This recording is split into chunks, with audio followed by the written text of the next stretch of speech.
Ya, vamos a seguir con esta cosa. Quedamos entonces en la capacidad esperada. Hay varias cuestiones aquí que vale la pena comentar. Yo decía, primero el tema de las conexiones. ¿Qué es la capacidad?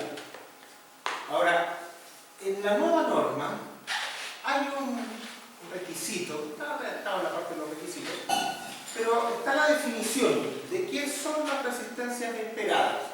Tanto en compresión, como tracción, como flexión, están todas las resistencias esperadas para que no tengamos que suponer cuáles son y cuáles no. Ustedes lo pueden ver en las normas, pero para tener una buena idea, cuando hablamos, por ejemplo, de la resistencia esperada en tracción, que sería el tejido esperado, esto va a ser el RI por el FI, y ya sabemos que nos lleva de la fluencia nominal a la fluencia media, ¿cierto? La esperanza de la distribución probabilística que define la resistencia en fluencia, ¿cierto? Por el área nominal, o área bruta, ¿cierto? Y esa sería la fluencia esperada en tracción. Y esto típicamente es lo que vamos a considerar como un T sub U para poder hacer diseño por capacidad. Acuérdense que siempre el diseño por capacidad se define en el RFD, a nivel de cargas últimas. Como acá en Chile, siempre usamos ASD para el acero, bueno, no sé si siempre, pero las generaciones mayores, ¿cierto? Los más viejitos, usamos ASD, los nuevos quizás vayan a pasarse al LRFD. Entonces tenemos que hacer que estas cosas puedan ser válidas también en ASD. ¿Cómo se hace eso? Bueno, básicamente con un factor de calibración de los métodos que nos dice que el RU es parecido a 1.5 veces el RA. ¿Qué significa eso? RA tiene la connotación de resistencia requerida en ASD, la solicitación que viene en las combinaciones ASD. Y el RU tiene la connotación de resistencia requerida LRFD. Entonces, con este factor, ¿cierto?, nosotros podemos ir fácilmente de un método a otro. ¿Qué exactitud tiene esto? Bueno, en el límite, cuando el factor de utilización es 1, es exacto, pero en general es muy bueno. No es perfecto, pero es bueno. Y esto se basa en que phi por omega es constante, ¿cierto? Phi es el factor de minoración de la resistencia nominal para el método de RFD y omega es el factor de seguridad de la resistencia nominal para el método ASD. Esto para el esfuerzo que corresponde, ¿cierto? Esto es más o menos así para casi todo, excepto cuando nos metemos en cosas raras, por ejemplo, la resistencia al aplatamiento del hormigón, pero ese es otro tema. Mientras estemos en análisis de elementos, esta cosa funciona muy bien. Entonces, tenemos que todo el diseño por capacidad lo define a nivel LRFD. Todas las capacidades están definidas en la norma. Si quiero pasarme a ASD, ocupo el factor 1,5. Y con eso, ¿cierto?, con esa regla, puedo hacer cualquier cuestión. Básicamente. Ustedes, si se ponen a comparar nuestras resistencias esperadas con las que propone 341, se van a encontrar que son las mismas, salvo a nivel de momento. Porque nuestro momento de fluencia esperado, que básicamente es el RI por el FI por el Z, ¿cierto?, a nivel de ISC 341 es un poco mayor. Aparece un factor C sub R y aparece un 1,1, que en realidad reconoce que el giro que va a alcanzar un elemento flexural es tan grande que las fibras van a pasar de la fluencia y van a llegar a niveles mayores, no a la rotura directamente, pero a niveles más cercanos a la rotura, y eso hace que el momento esperado pueda ser mayor que este. ¿Ya? Pero eso está asociado, como les decía, a giros mayores también, giros que nosotros esperamos que no se produzcan en nuestro caso. Por eso, nosotros hemos elegido llegar hasta este nivel en nuestro contexto. No quiere decir que ese sea el mayor momento que puede transmitir una viga en flexión, puede transmitir un poco más. Solo que nosotros, para el nivel de deformaciones, nos quedamos hasta ahí. ¿Ya? Ese es el punto. Entonces, tenemos ahora la definición clara de cada una de las resistencias esperadas. Tenemos también cómo pasar de un método a otro, por lo tanto ya se van todas estas cosas extrañas que yo tenía que resolver con entendimiento personal o criterio, que es una cosa bien rara porque no todos tenemos el mismo. Entonces ahora ya deberíamos tener un acuerdo, una claridad sobre qué es lo que se usa y cómo se usa. Cargas amplificadas. Y este es uno de los conceptos más importantes de esta norma. Ahí. Es de los conceptos más importantes que tiene esta norma y que ya se los he presentado en clases anteriores respecto a cómo lo hace el AISC 341 y AC7 también. ¿Cierto? ¿Qué nos dice acá? ¿Cierto? AC7 dice, para algunas cosas yo voy a necesitar cargas que son mayores que las cargas reducidas. ¿Para qué cosa? Para casi todo, porque las cargas reducidas únicamente me sirven para poder evaluar los elementos fusibles, nada más. Ningún otro elemento queda controlado por cargas reducidas, solo los elementos fusibles. En el caso de marcos arrestados concéntricos, solo las diagonales. En caso de marcos de momento, los extremos de vigas flexurales y bases de columna. En nuestro caso nacional, los de anclaje. En el caso norteamericano, la rótula plástica se produce por arriba de la placa base en el elemento común. Entonces, ¿qué es esto? Cuando yo necesito otro nivel de carga, ¿cierto? AISC decía, voy a tener las cargas, y permítanme la laxitud de esta cosa, las cargas muertas más alfa veces unas cargas vivas, más un signo de cargas reducidas. Normalmente este signo estaba constituido de todo lo necesario, ¿cierto? Aquí va a aparecer una carga en X, va a aparecer, voy a poner aquí un alfa 1 en X, más un alfa 2 en Y, más un alfa 3 en Z. Ya. Están las tres direcciones en la medida que lo necesite. AC7 a veces tenía vertical y a veces no. La segunda componente horizontal casi siempre se tenía. ¿Ya? Entonces aquí tenía las cargas reducidas. ¿Y qué decía? Bueno, cuando necesito diseñar un elemento que no sea fusible y que no esté cubierto por el diseño por capacidad, entonces necesito otro nivel de carga. ¿Cuál es ese nivel de carga? Era básicamente lo mismo de arriba, pero en vez de sumar E, usaba omega 0E en los horizontales más el E vertical. Primero, la carga vertical no se afecta porque nunca fue reducida, y las cargas horizontales las amplificaba por omega 0. ¿Por qué?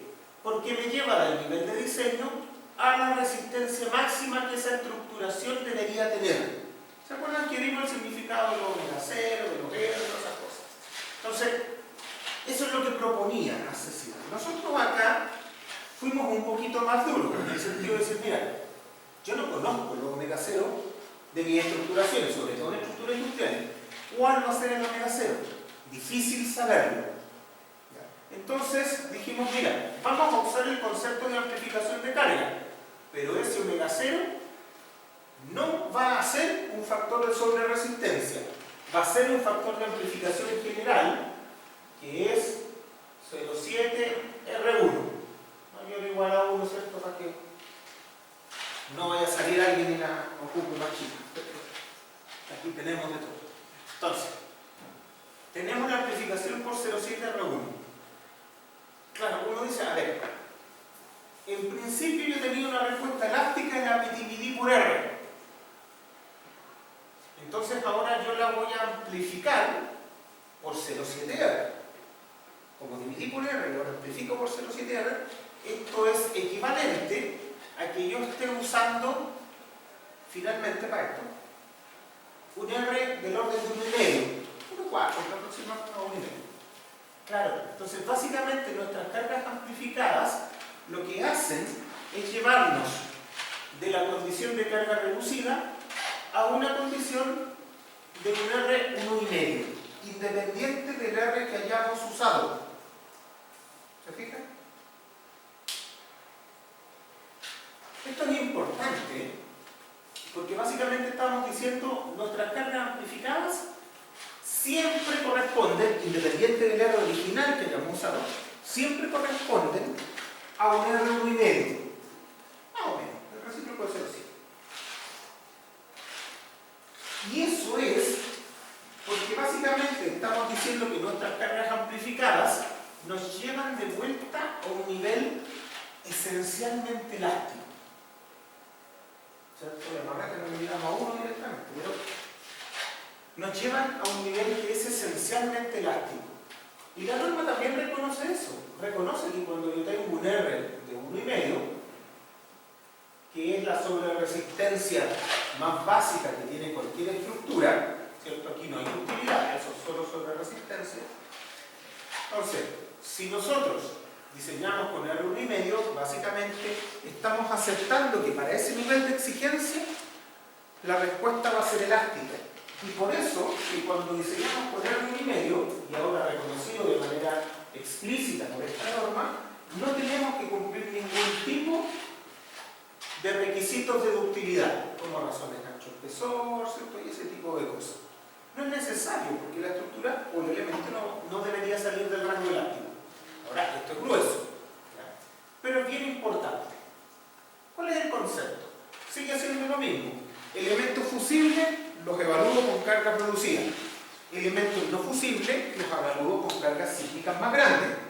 Primera opción, diseño por capacidad, ¿cierto? Que son las cargas que el fusible es capaz de entregar al resto de los elementos.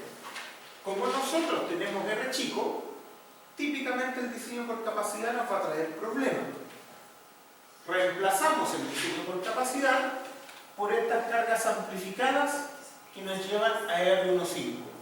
Por eso es que son tan importantes las cargas amplificadas, porque nos dejan en un nivel que es esencialmente elástico, y con eso podemos estar relativamente tranquilos de que si traspasamos las cargas con R1,5 por todos los puntos de la estructura, debería andar más o menos bien. ¿Ya? ¿Es garantizado para el 100% de los casos? No, pero debería andar más o menos bien. ¿Ya? Esto es lo que hay detrás de estas cosas. Antiguamente el capítulo 8 tenía algo parecido. Dependiendo de lo que yo fuera a calcular, me decía, amplifique las cargas por 0,5R, 0,7R, por 1,5, por 2, dependiendo de un montón de cosas que yo fuera a hacer. O sea, por ejemplo, para usar o no usar pernos dúctiles, amplifique por 0,5R. Después, para la razón ancho-espesor de la diagonal, ocupe 0,7R. Después, para diseñar los espaldas de columna, ocupe 2. Ya, el concepto de la sobreresistencia estaba ahí. El concepto de amplificar las cargas estaba. Lo que pasa es que venía en distintos sabores y distintos colores, y así no lo sé. Entonces lo que se hizo ahora es reconocer que el nivel de sobreresistencia generalizado de la estructura es 0,7R1. Y eliminamos la dispersión de todos esos factores. Esto también es tremendamente útil. Insisto, no es perfecto, ¿ya? Pero es tremendamente útil para poder asignar resistencia a aquellas configuraciones que aún no conocemos. ¿Ya? Columnas.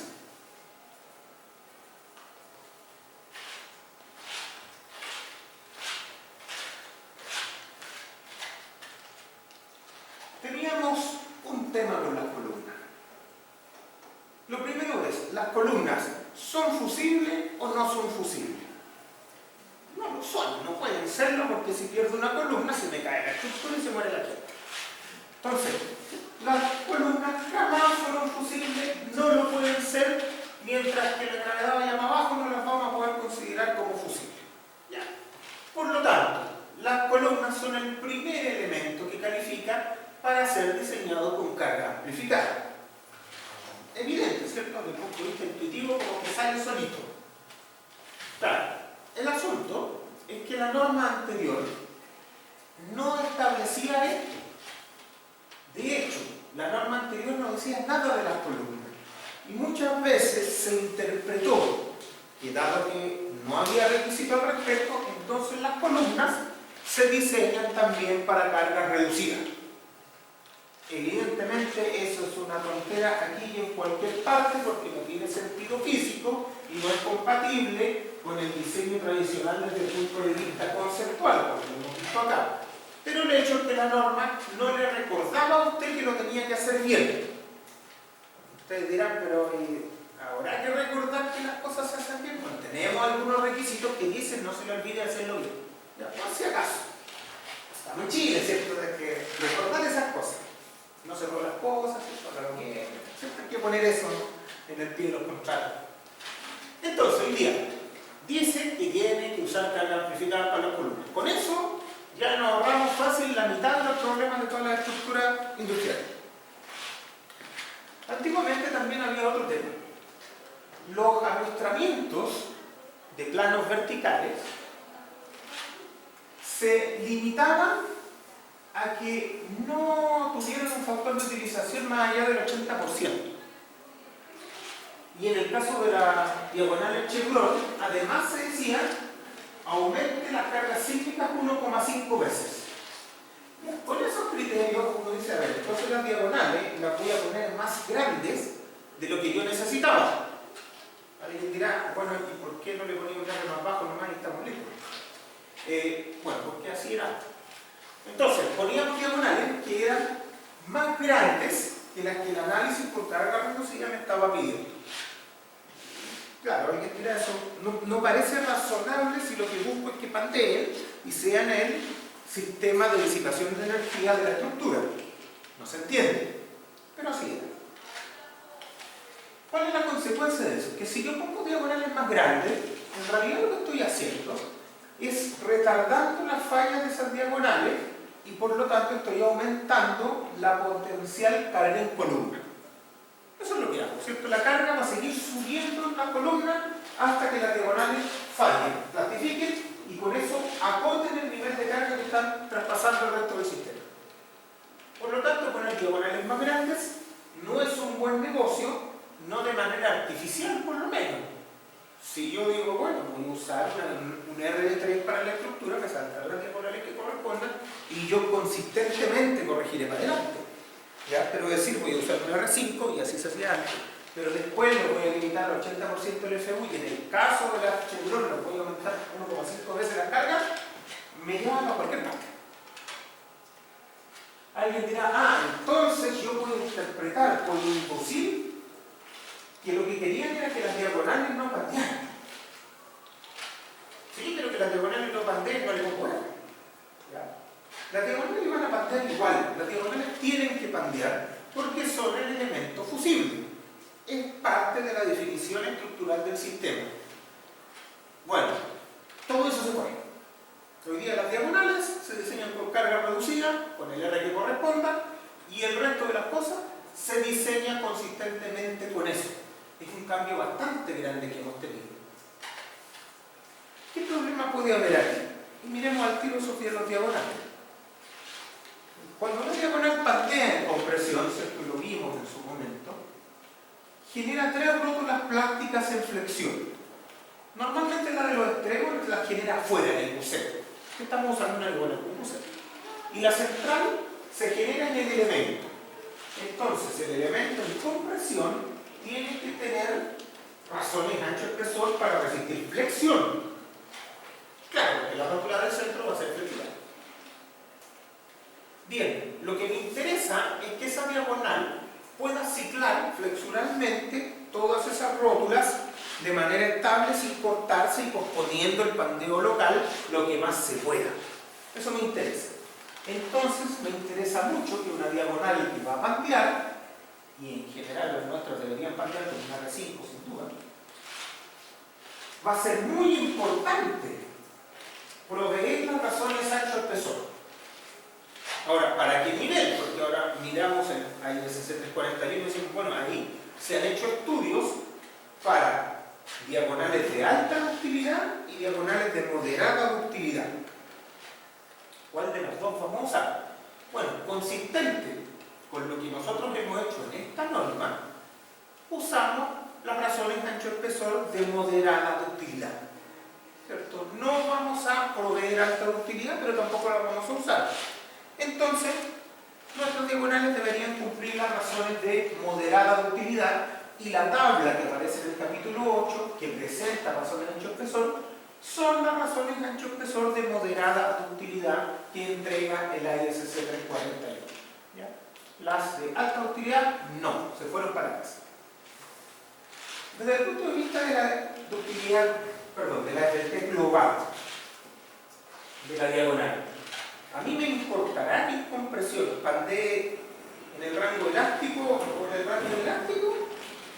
La verdad es que me importa poco y nada, porque lo que me interesa es que pandee y no tenga problemas de pandeo local. La FLT global, que me dice si va a pandear, si tiene pandeo inelástico o pandeo elástico, en realidad no me interesa. Pero, en nuestra norma, ¿cierto? No está aquí porque debe estar en la relativa diagonal. Nuestra norma nos exige que la FLT global también se controle. Como la FLT global también se va a controlar, ¿cierto? Vamos a tener un problema de compatibilidad. La FLT global se limita al lambda de Euler, el que distingue entre pandeo inelástico y elástico. En lo técnico no se necesita, pero el comité, ¿cierto?, por mayoría decidió mantener ese límite de FLT global porque no le gustan las diagonales muy esbeltas. A mí me parece que eso fue un error, pero el tipo era error. Entonces, se quedó la FLT global. Dado que la FLT global controla bastante, hoy día los elementos que se hacen más eficientes para usarse como diagonales, para cumplir la FLT global y también la local al mismo tiempo, son los elementos cajones y tubos. Si yo ocupo tubos y cajones, voy a cumplir sin problema FLTs globales y locales. Si yo ocupo secciones abiertas, como el tradicional XL laminado, voy a tener casi que elegir entre la FLT local, que es la que siempre tengo que cumplir porque es importante, y la FLT global. Pero con ese XL resulta que para cumplir la FLT local, después voy a realizar la global y voy a tener que cumplirla, y el factor de utilización me va a quedar bajito. O sea, en realidad, para cumplir estas dos FLTs con secciones abiertas, me van a quedar diagonales relativamente holgadas, que era lo que no quería. Y eso es por el requisito de FLT global, que no es bueno en lo técnico, pero quedó en la norma. Entonces, cuidado con eso. Si son diagonales importantes, obviamente irse por el lado de los tubos y cajones es la idea. Si no, bueno, van a quedar un poquito holgadas. La idea es que las diagonales siempre cumplan las razones de ancho-espesor, y bueno, la FLT global yo la cumpliría de manera justita, incluso pasándolo un poco, pero no es importante. Diagonales en cruz. Aquí dice seguramente las cosas que ya dije. Ya. ¿Qué pasa con las diagonales en cruz? Antiguamente no había ni un requisito para las diagonales en cruz. O sea, básicamente eran carga reducida y razón de ancho-espesor. O sea, hoy día nos damos cuenta que en realidad para las diagonales en cruz se necesita algo más, y se necesita reconocer que un sistema sismorresistente no se puede revisar como elementos aislados.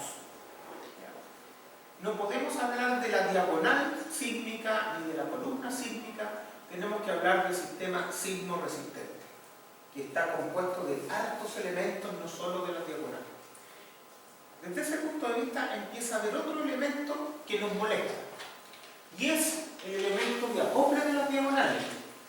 Yo podría tener claro cómo calcular esas diagonales, con carga reducida, con razón de ancho-espesor, ¿cierto? La norma incluso me permite que el punto de cruce sea considerado como arrastrado fuera del plano, siempre y cuando una diagonal esté traccionada cuando la otra esté comprimida. Eso pasa casi siempre en diagonales de planos verticales, pero no pasa en diagonales de planos horizontales. Entonces tengan cuidado con eso. Bien, pero creo que me doy cuenta es que cuando el sismo hace que esta pandee, entonces la carga pasa a esa de allá. Y en el primer piso también, cuando esta pandea, la carga pasa a esa de allá. Entonces, en realidad, la redundancia del sistema depende absolutamente de este palito que está aquí. De ese elemento puntal en compresión que entrega la redundancia sísmica de todo el sistema. ¿Ya? Entonces, si yo meto esta cuestión a un software computacional y veo cuánto me sale la carga axial en ese elemento, me va a salir 0. Y me va a salir 0 en tracción. Porque el análisis elástico manda la carga de allá para acá y la carga de allá para acá, y este palito no le importa nada. Pero en un análisis lineal elástico jamás voy a poder obtener las cargas para un equilibrio inelástico. Y este palito únicamente lo quiero para cuando pandeen las diagonales. Por lo tanto, tengo que diseñarlo, como decimos acá en Chile, por fuera. No me lo da el software. Ese palito ya no sale por carga reducida, no sale por carga amplificada, sale por equilibrio post-pandeo. ¿Cuál es el equilibrio post-pandeo? Bueno, fácil. Hago el diagrama del cuerpo libre de esta cosa y veo cuáles son las fuerzas que se generaron. Evidentemente acá voy a tener una fuerza en tracción y acá una fuerza en compresión. Esta es la fuerza en compresión residual, que también está definida en la norma y que vale el 30% del peso NE. Bueno, uno puede decir vale 0 y con eso también quedamos tranquilos porque típicamente esto vale poco. Lo que nos interesa más es la fuerza en tracción, porque la compresión de esto va a ser la fuerza en tracción proyectada y la fuerza en compresión, o menos la fuerza en compresión proyectada. Por eso hay que considerar esta fuerza en compresión 0 al conservador. ¿Ya? Entonces me va a interesar cuál es la fuerza en tracción más grande, esa o esa. Y la más grande, pues la proyecto en horizontal y ahí tengo la compresión que puede llegar a ese elemento. Conceptualmente no es más que eso. Pero aquí el código nos ofrece, primero, el primer candidato aquí, evidentemente, es la fluencia en tracción de la diagonal, la fluencia esperada, ¿cierto? Que sería el RI por FI por A sub G. Pero también nos dice, ese puede tener el límite de las cargas amplificadas.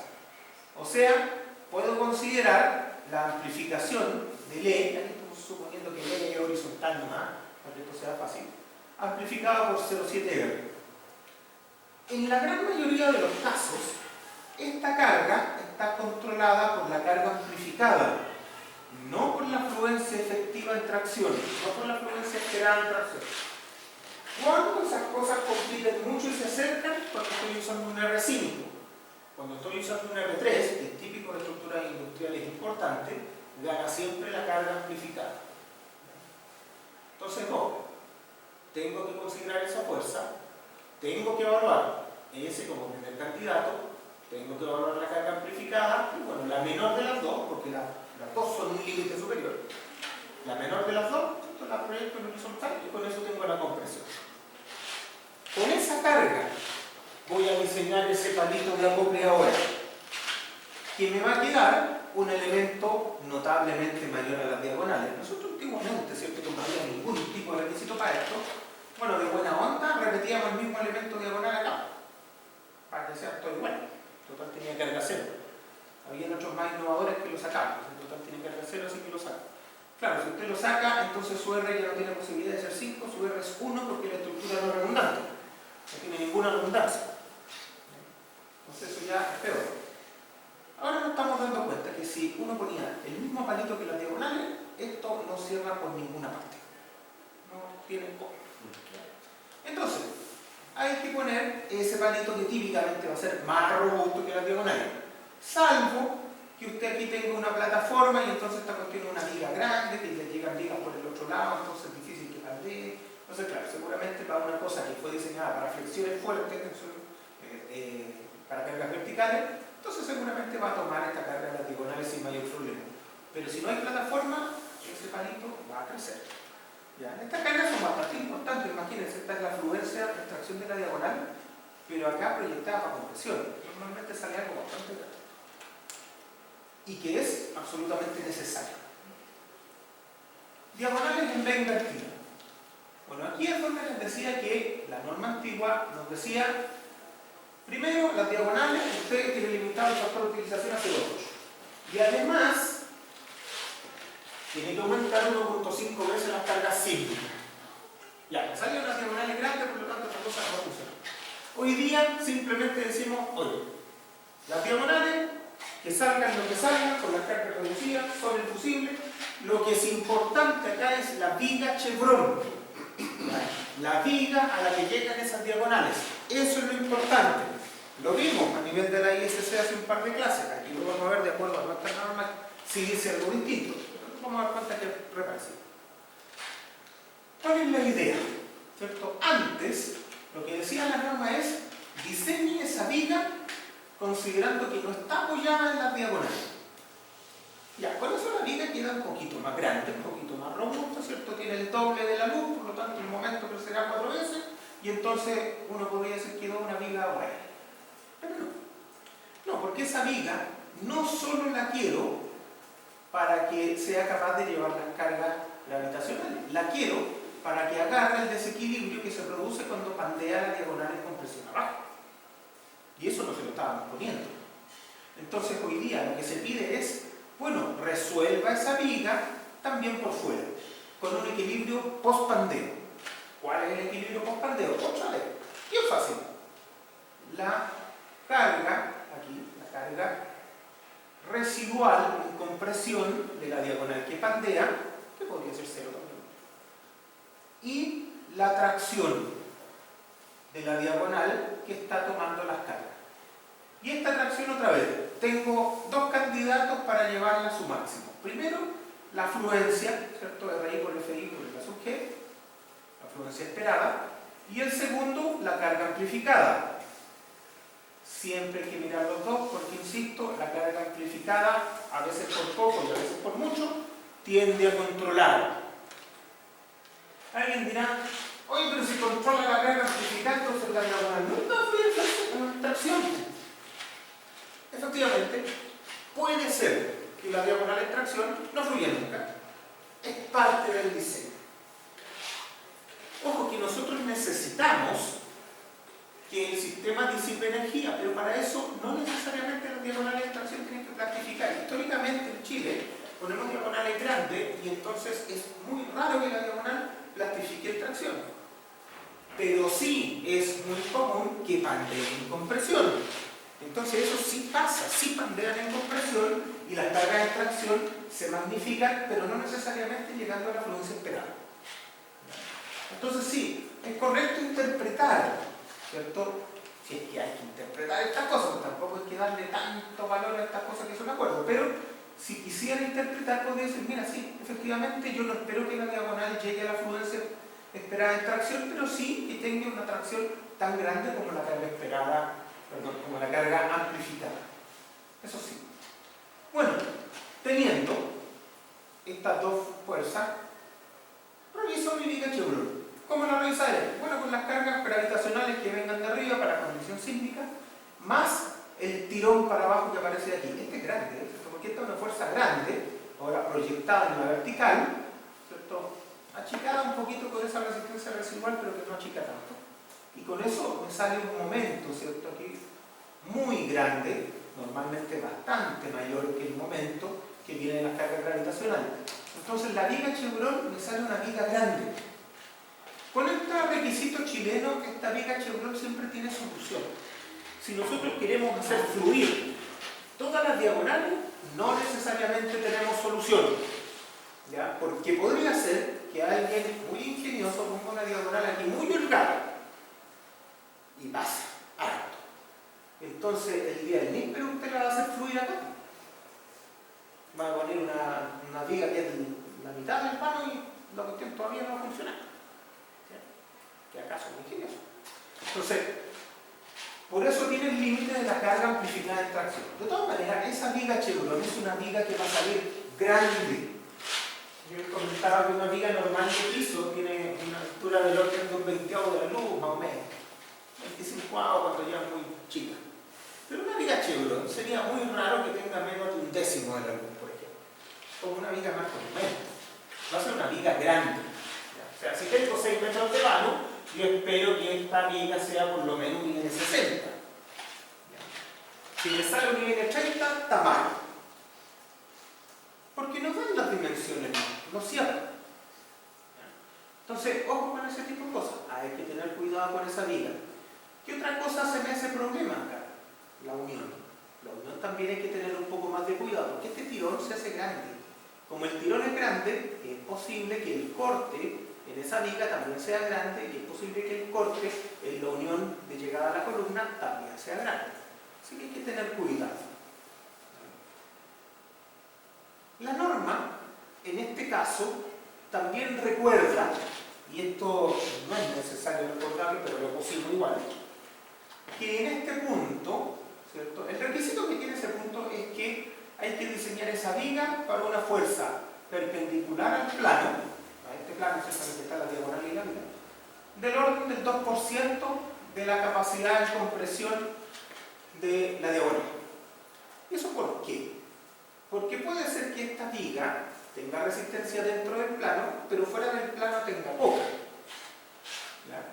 Olvídense del caso en que esa viga es parte de una plataforma y entonces llegan vigas por el otro lado y ahí no va a haber problema. Pero si por el otro lado no llegan vigas, y esta es una viga que va de lado a lado, tiene un problema aquí. ¿Por qué? Cuando nosotros calculamos esta diagonal y decimos, ya, va de aquí hasta allá, y el K de esa diagonal es 1, estamos diciendo que ambos nodos no pueden salir del plano. Hay suficiente rigidez fuera del plano para que ese K sea 1. Por lo tanto, si la viga de arriba no tiene una rigidez fuera del plano suficientemente grande, entonces el K de esa diagonal no es 1, sino que es mayor que 1. Para que el K sea 1, entonces ese punto tiene que resistir, bueno, tiene que cumplir con los requisitos de rigidez y resistencia, ¿cierto?, para elementos arrastrantes. Eso está resuelto en la 427, parte 1, anexo de estabilidad, que pide requisitos de rigidez y resistencia a los elementos arrastrantes. Todo eso lo tienen en su curso de acero. Bueno.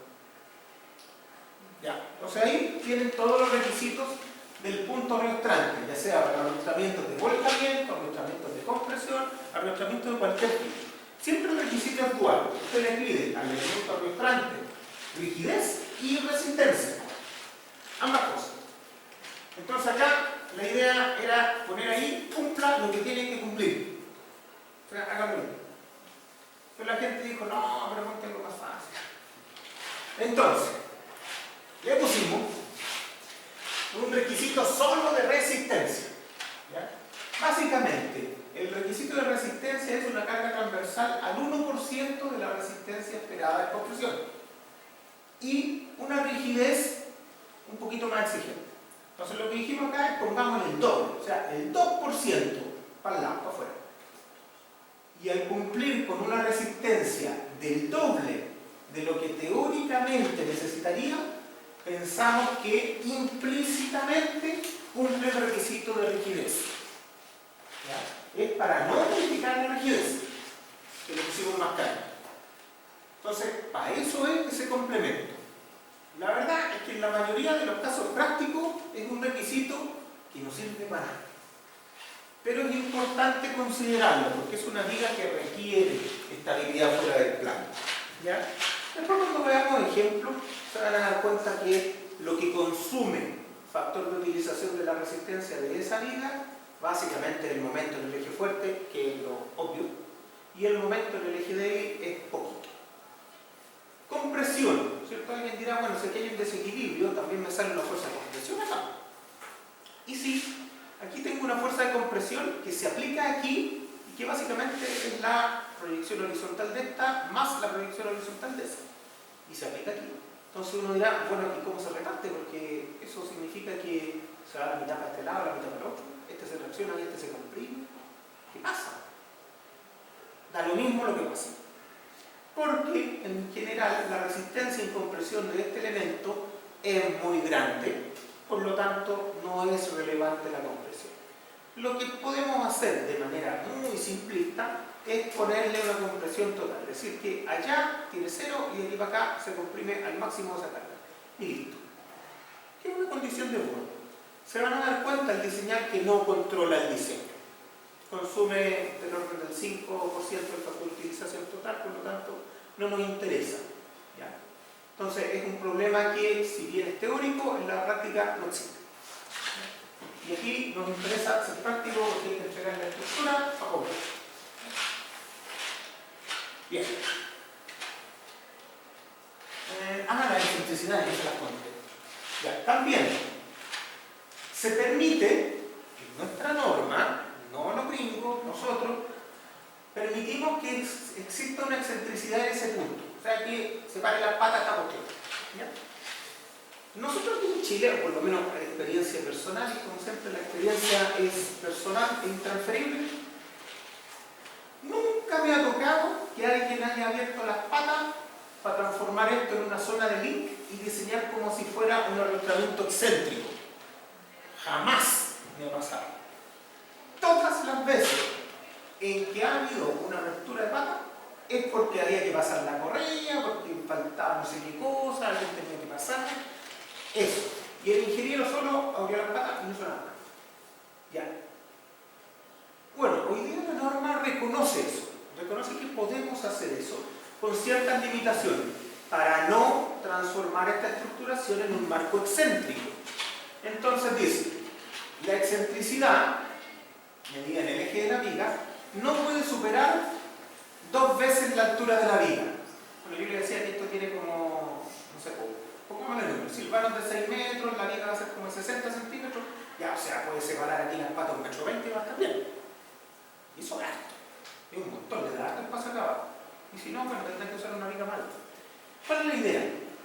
Que esa excentricidad, que usted la tiene que incorporar en su modelo, en todo su cálculo, en todas las cosas, pero la idea es que esa excentricidad se trate igual que un chevron y que el mecanismo fusible de la estructuración sigan siendo las diagonales. Si eso es así, esto puede seguir siendo tratado como marco concéntrico.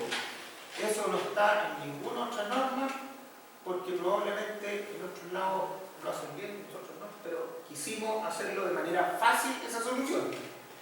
¿Ya? Por una necesidad práctica. A veces hay que abrir las patas. Se han inventado un montón de estructuraciones raras para resolver eso, pero se ven mucho peor que separar el punto. Por lo tanto, aquí preferimos hacerlo. Los requisitos están redactados de manera que el chevron pueda llegar a un punto concéntrico o pueda tener una separación de llegada excéntrica y los requisitos se aplican exactamente igual. No hay ninguna diferencia, ¿cierto? También podemos tener que la diagonal que se fijan aquí en este mono, si la flecha de compresión está un poco más allá y la flecha de tracción está un poco más acá, todavía puedo hacer el equilibrio acá. Simplemente me va a quedar ahí una zona de link, que ahora no quiero que sea posible, pero es una zona de link. Y si esa zona de link la calculo con estas mismas cargas, entonces esa zona de link no va a ser el fusible. Por lo tanto, estoy bien. Lo que sí va a pasar es que, claro, un piso que tenga separadas las patitas ahí, lateralmente va a ser más flexible. Eso sí, ahí hay que tener cuidado, podría tener problemas de flexibilidad lateral. Entonces, por eso es importante que esa excentricidad esté en los modelos y esté en todo el cálculo que yo haga para el diseño. ¿Ya? Pero nuestra norma permite una pequeña excentricidad sin que esto pase a ser más concéntrico y tratado como si fuera un chevron. ¿Ya? Eso lo permite. Es bastante útil y es un reconocimiento a la práctica nacional, o mejor dicho, a la necesidad nacional de hacer ese tipo de cosas.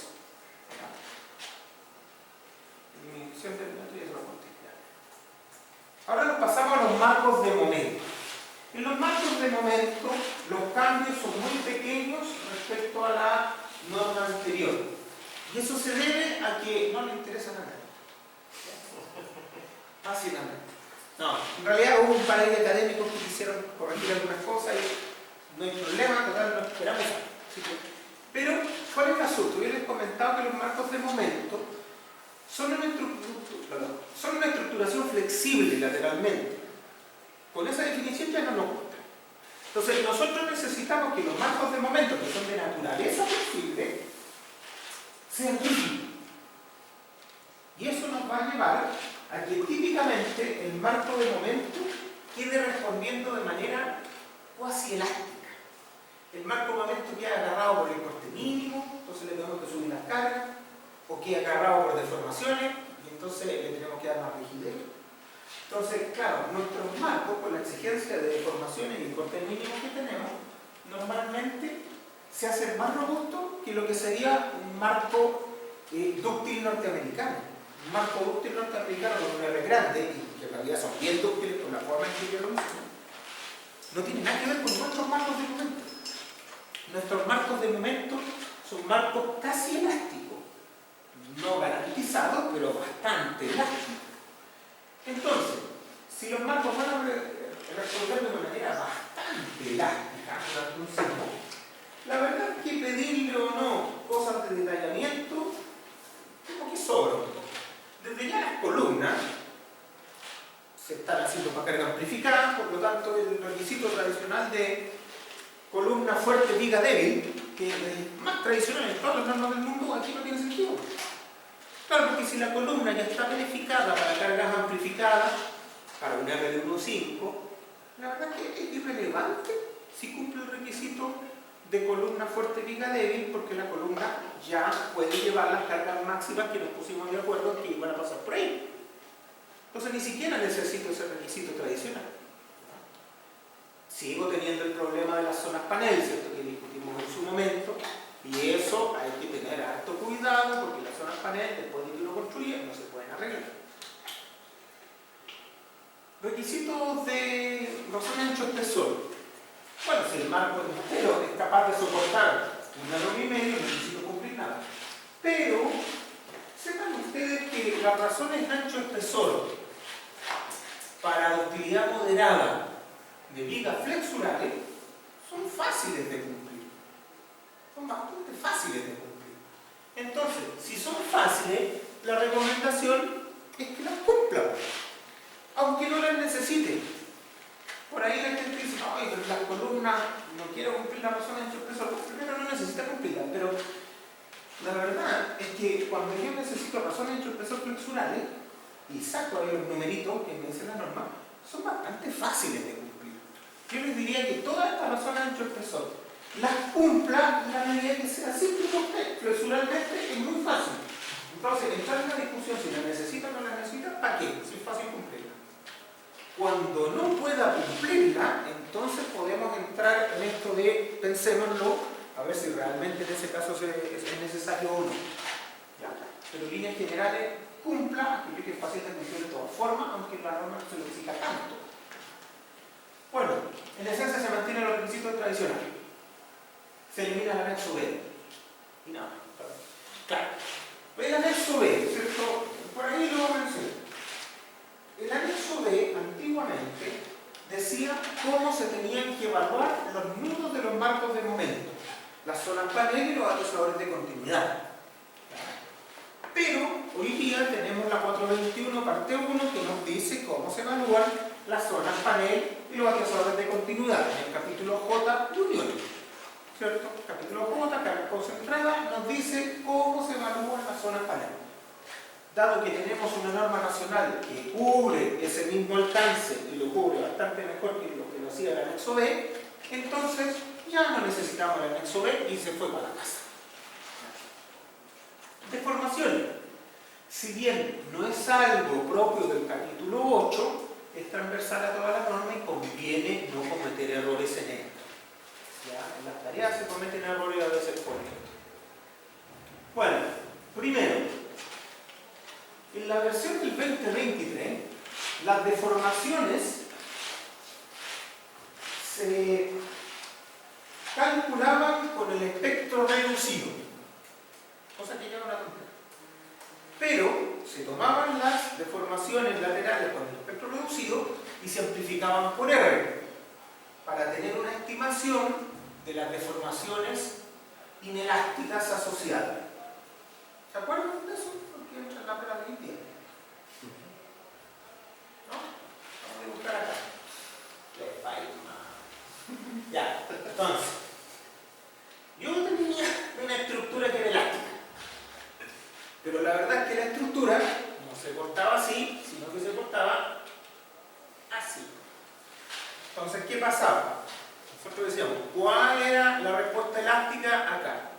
Ya, pero no va a responder elástica. Entonces decíamos, aquí.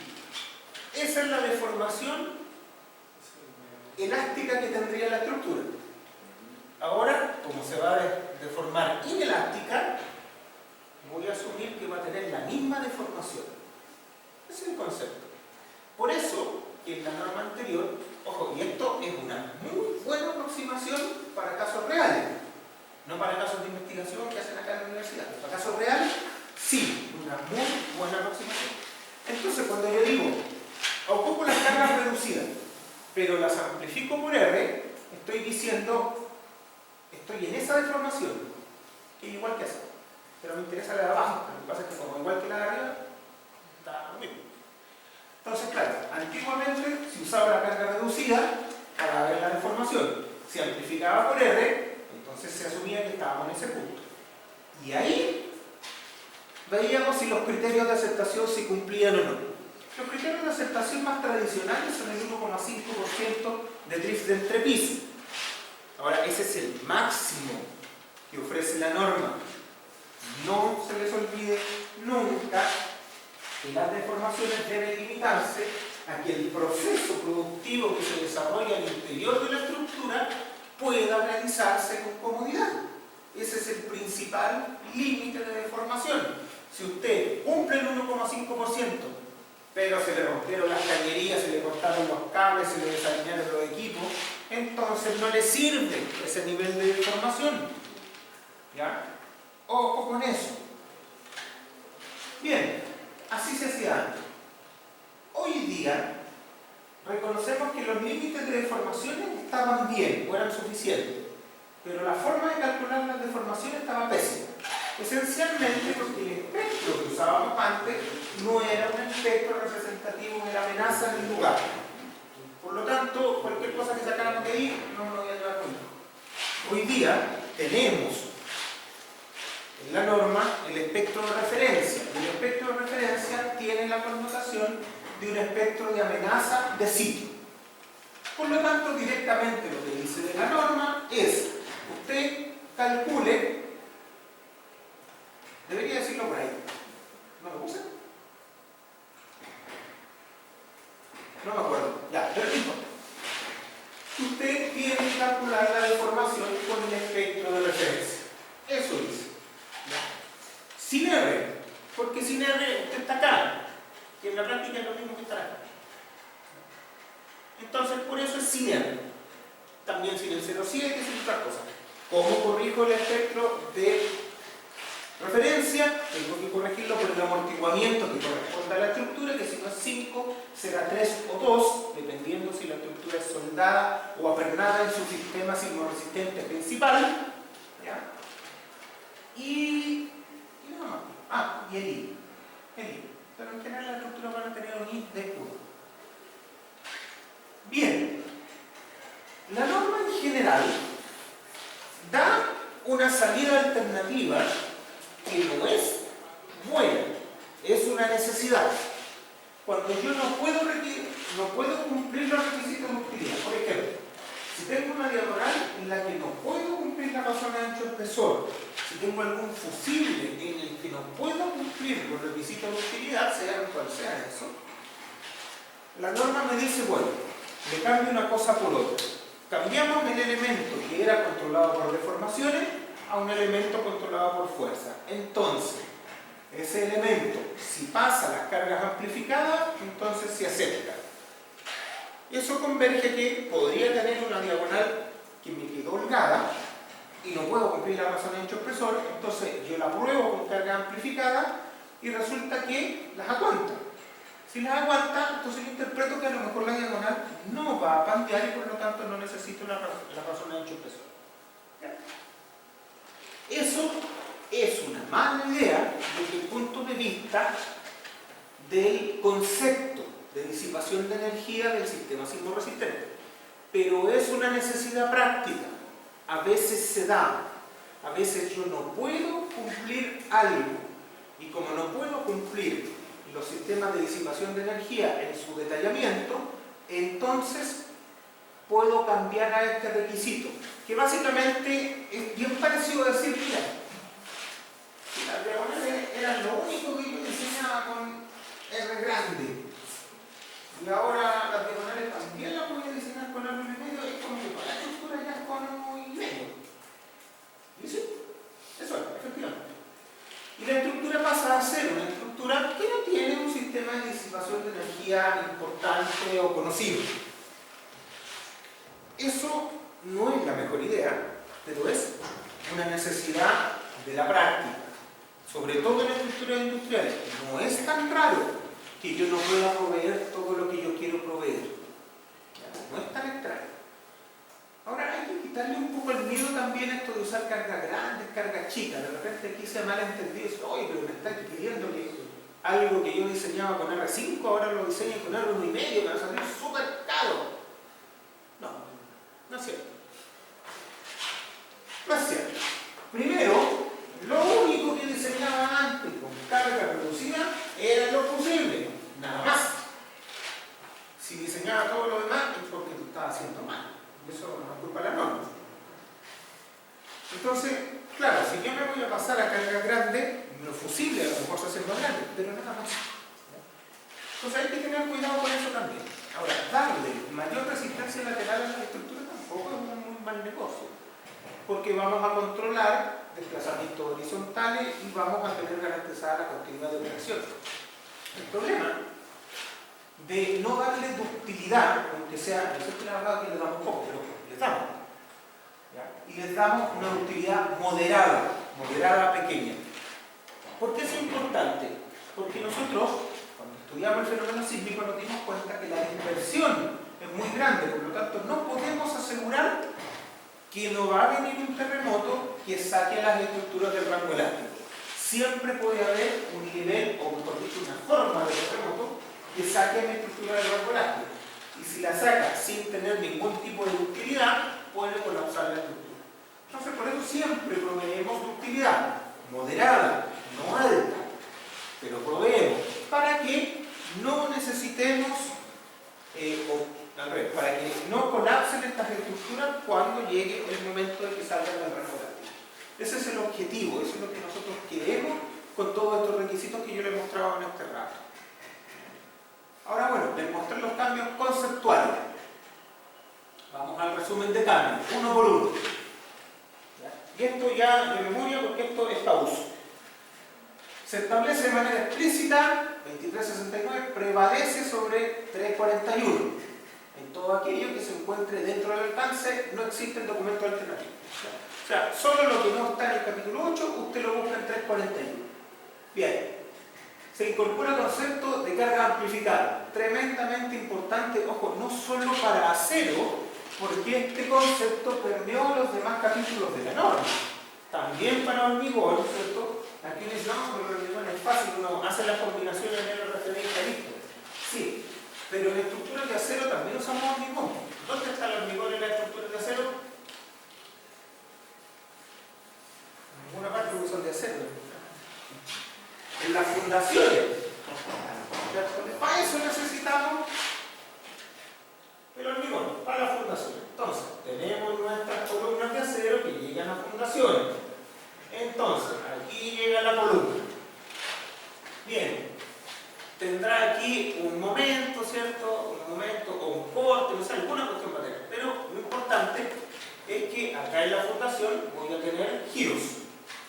Bueno, no es un problema, ¿cierto? Yo aquí primero, para cargas también a nivel de trabajo, ASD, evalúo cuál es el área apoyada, si las tensiones de contacto son suficientes o no, si el área apoyada es suficiente o no, de acuerdo a los requisitos del capítulo 10 para fundaciones superficiales rígidas que tenemos en la norma, ¿cierto?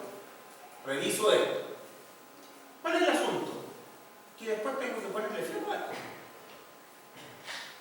Y claro, yo llegué aquí a un equilibrio acá que dice que acá tengo un diagrama de presiones que es de ese tipo, está el 80% apoyado, aquí tengo las tensiones máximas y acá son más chicas.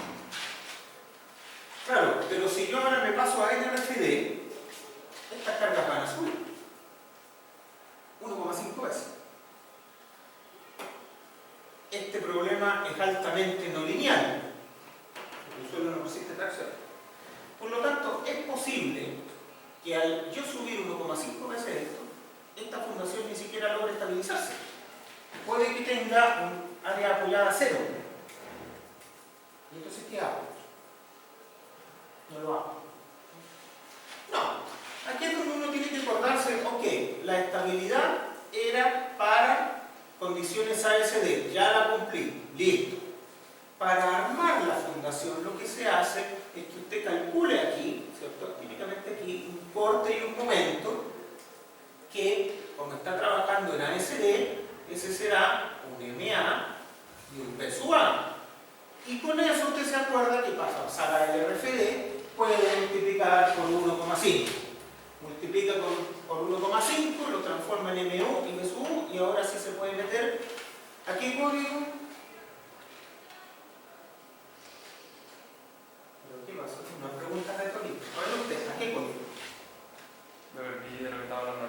Se perdió, alguien que lo encuentre, ¿no? Al 239. Es al 239, ¿no? Podría hacerlo. No. Esto es hormigón armado. ¿Qué código tenemos para hormigón armado? El 18. No. No.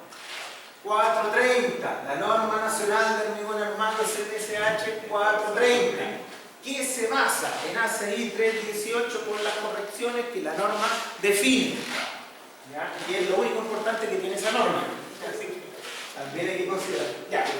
Pero tenemos aquí entonces cómo vamos a llegar a los FIRL del hormigón armado. Lo importante es que sepan que no tienen que volver a resolver el problema de estabilidad de la RFD. Primero, porque una LC, pero segundo, porque este problema es no lineal y no les va a dar algo equivalente a lo que ya habían dicho. ¿Ya? Así que, ojo. Bueno, esto ahora también lo dice la norma. Estaba metido en los comentarios y dice exactamente lo que les acabo de decir. Era un problema como lo hacían antes. Decía, arriba, ¿cierto? En el anclaje, puede tener cargas verticales, de momento y corte. El corte en el pedestal es dúctil, es un fusible. Yo quiero que el pedestal se rompa en corte para disipar energía. No, obvio que no. De hecho, nada que esté en la fundación yo quiero que disipe energía. Nada que esté en la fundación yo quiero que se rompa, se agriete. ¿Usted sabe lo que es ir a reparar una fundación que se partió debajo de la tierra? No parece muy razonable. ¿Ya? No lo queremos, o sea, ni siquiera queremos hacer un hoyo para mirar.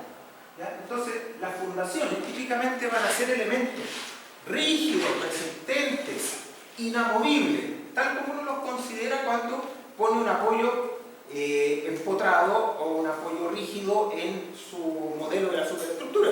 Ahí lo que uno está diciendo es, oye, no conozco la fundación, pero sea lo que sea, es infinitamente rígido y resistente.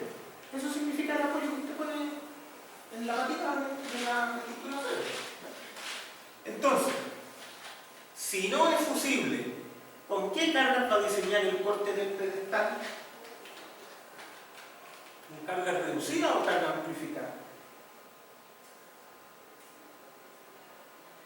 Como la ensayo.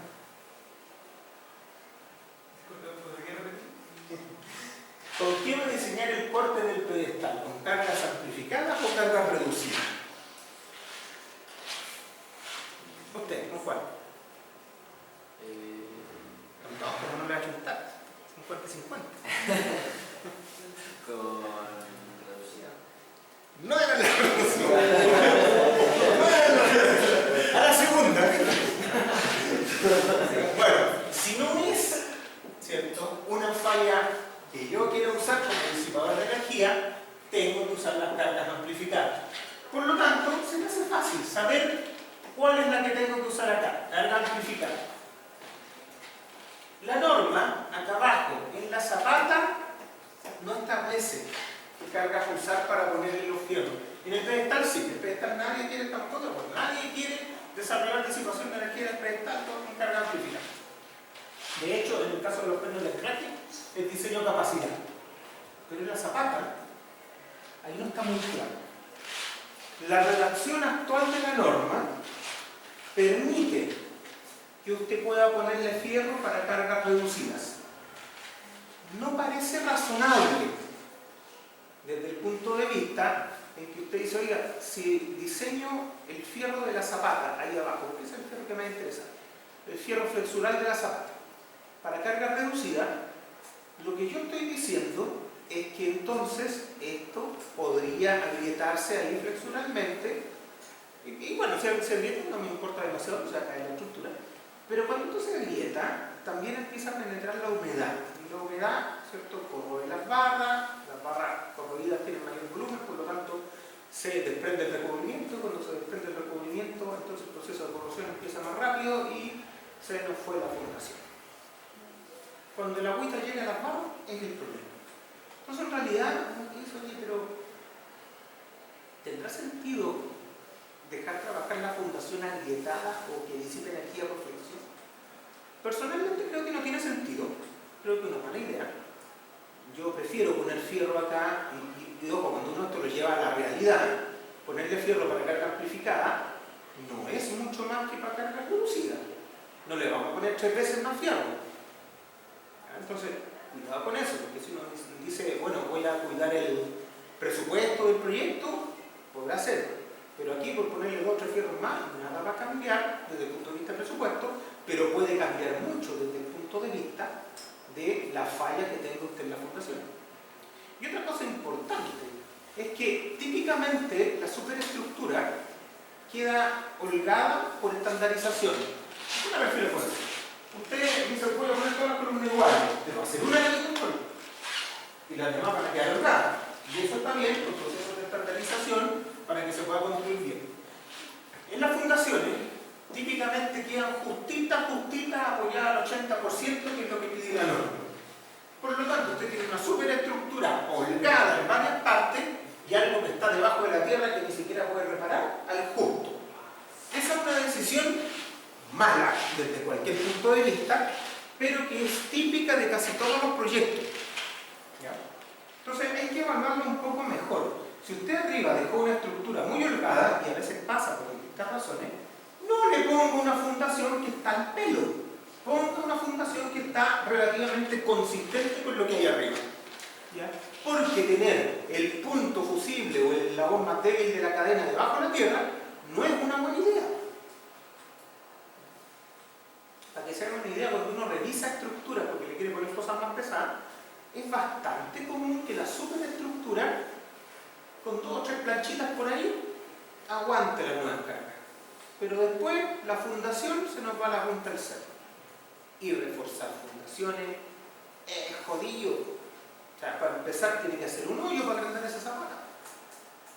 Entonces, ojo, no es buena idea dejar las fundaciones muy justas. Tampoco le estoy diciendo que las deje al doble de lo que necesita, pero no es el mejor lugar para economizar. Es el lugar más difícil de arreglar la fundación, y mientras más integrante, más difícil va a ser. ¿Ya? Entonces, cuidado con eso.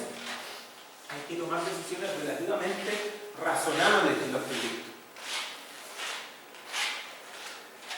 Se incorpora el concepto de protección de columnas sísmicas. Claro, yo aquí les dije todas las columnas con carga amplificada. Sí, porque ese tipo de requisitos filtra los elementos de manera bastante certera. ¿Qué me refiero con eso? Si la columna es sísmica, significa que va a tener una componente de carga sísmica importante. Y yo al amplificarla, entonces la carga total de la columna va a crecer y yo voy a poner una columna más grande. En las columnas colgadas, o columnas no sísmicas, que son esas columnas que no pertenecen a los marcos momentos, que aparecen en medio de la losa, nomás, que solo van a compresión. Claro, una columna colgada, ¿qué carga sísmica tiene? En general, 0. le pongo carga sísmica amplificada, no me va a mover la carga original, que siguen siendo las cargas gravitacionales. O sea, amplifico varias veces, cero. Entonces, claro, por ahí alguien ha dicho, oye, pero es que me pasó en un curso, ¿cómo estáis diciendo que las vigas de piso las tengo que hacer con carga amplificada si no tienen sismo? Bueno, si no tienen sismo, entonces las cargas amplificadas no le van a hacer nada. Pero si lo tienen, le van a quedar más grandes. Y si le quedan más grandes, es porque lo necesitan.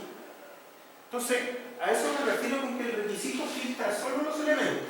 Si la componente sísmica es importante en el elemento, mucho más necesita las cargas amplificadas. Si la carga es nula, la carga sísmica es nula en el elemento, las cargas amplificadas no van a hacer diferencia. Entonces, ojo con eso, ¿ya? Que tengamos que hacer todos los elementos no fusibles con carga amplificada no significa que van a salir más grandes. Significa que van a tener más carga si lo necesitan. Si la influencia sísmica era importante. Si no, no, vamos a quedar mismo. Se establecen nuevos requisitos para el diseño de conexiones, las cuales discriminan entre conexiones sísmicas importantes y otros casos. Lo que vimos hace un ratito con esto de las cargas amplificadas. Se define el factor de compatibilidad. Y claro, alguien dice, no, una lecera va a ir de allá para acá. Pues esa cuestión es súper práctico y útil para casi todo.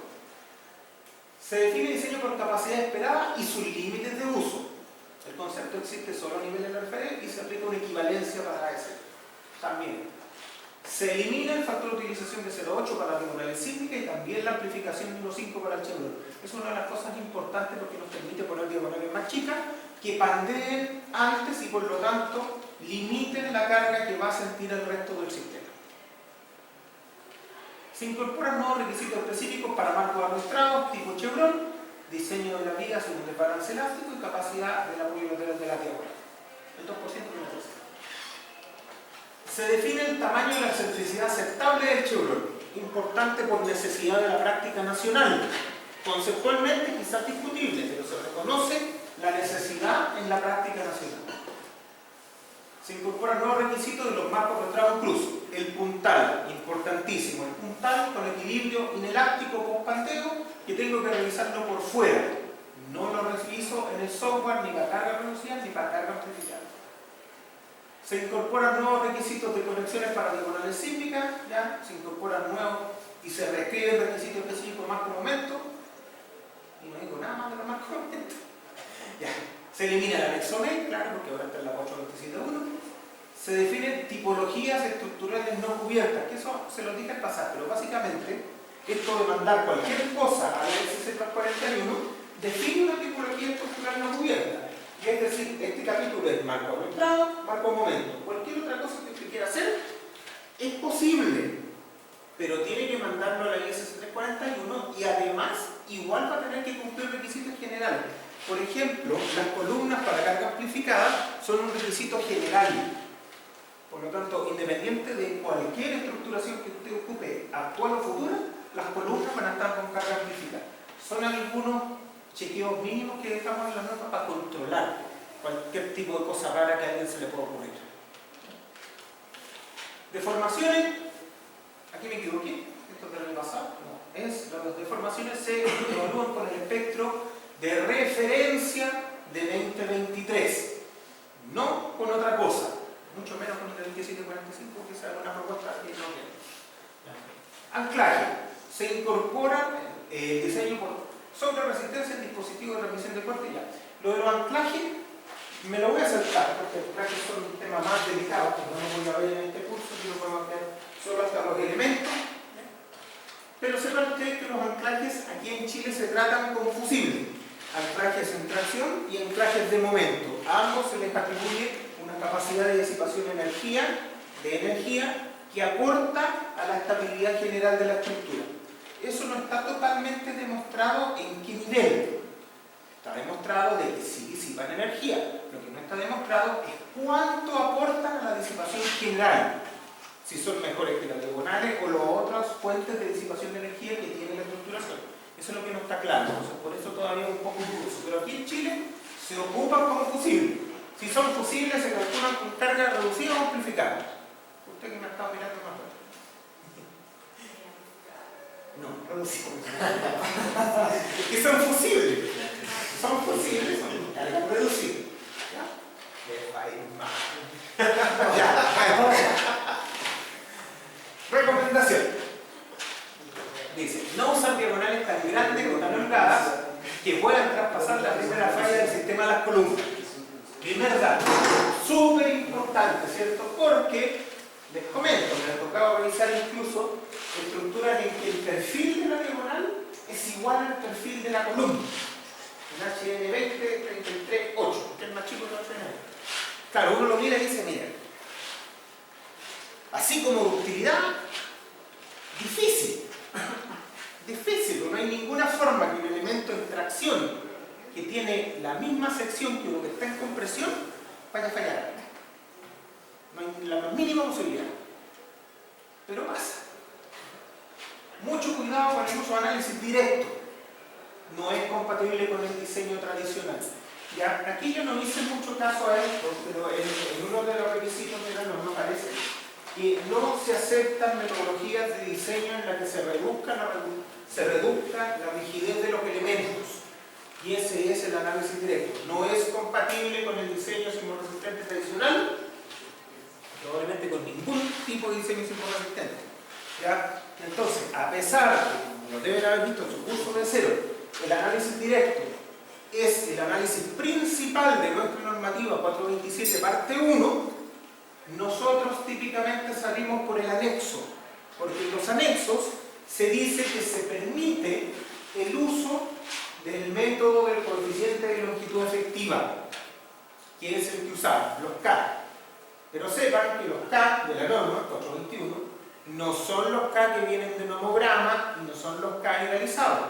Permite el uso de los K que vienen de método de estabilidad de piso y los que se han calculado con software. ¿Ya? Un homograma se fueron para la casa hace mucho rato, por si acaso. ¿Ya? Bueno, eso por ahora. Y lo voy a dejar hasta aquí por hoy día. ¿Consultas de estos que hemos visto acá? ¿Comentarios? ¿No? Todo fácil. Ya. Estamos listos entonces. Nos vemos la próxima semana.